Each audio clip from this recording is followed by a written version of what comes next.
Au jour le jour. Avec Hatem Bouriel.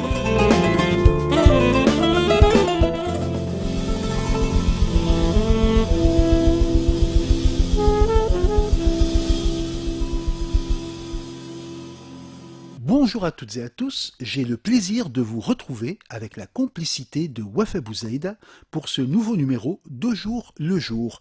Aujourd'hui, un clin d'œil au festival Sika Jazz qui fête ses 10 ans. Nous évoquerons le terme Ganaria pour notre chronique en langue tunisienne et puis notre feuilleton et les cosmétiques, aujourd'hui la Mardouma. L'écume des jours.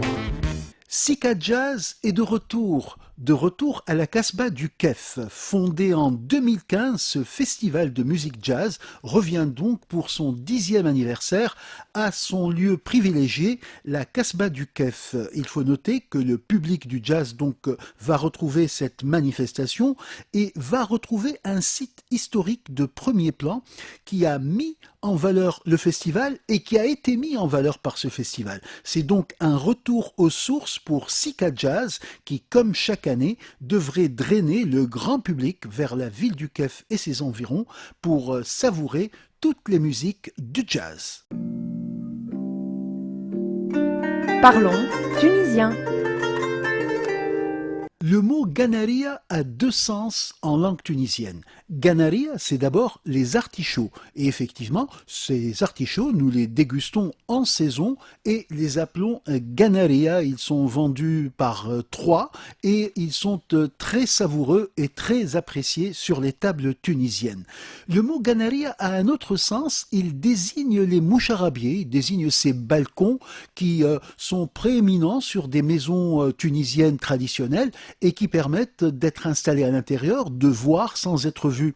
Mais en fait, le terme Ganaria dans ce deuxième cas est une corruption, un changement de prononciation d'un terme qui lui est en langue italienne. Effectivement, ces balconnets, nous les appelons en italien galleria. Et le terme galleria, qui donne le français galerie, galleria a été légèrement modifié en Ganaria, c'est un défaut de prononciation, et ce terme est donc devenu générique pour ces balcons traditionnels.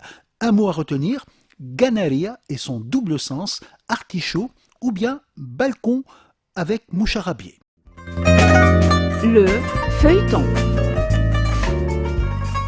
Notre chronique s'intéresse cette semaine à la Mardouma. Après avoir évoqué le henné, après avoir parlé de cosmétiques, nous allons nous intéresser à la Mardouma. La Mardouma, comme son nom l'indique, est quelque chose d'enterré. Et effectivement, il s'agit de bois qu'on enterre et qu'on brûle.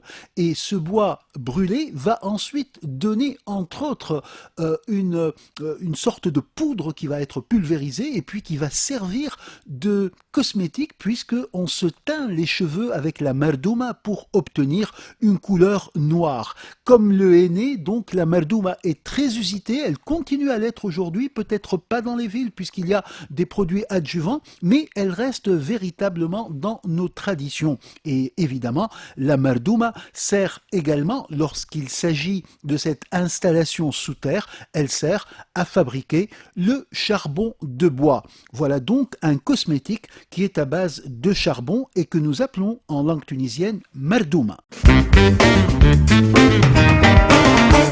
À bientôt sur RTCI en vous invitant à cueillir le jour nouveau qui se présente.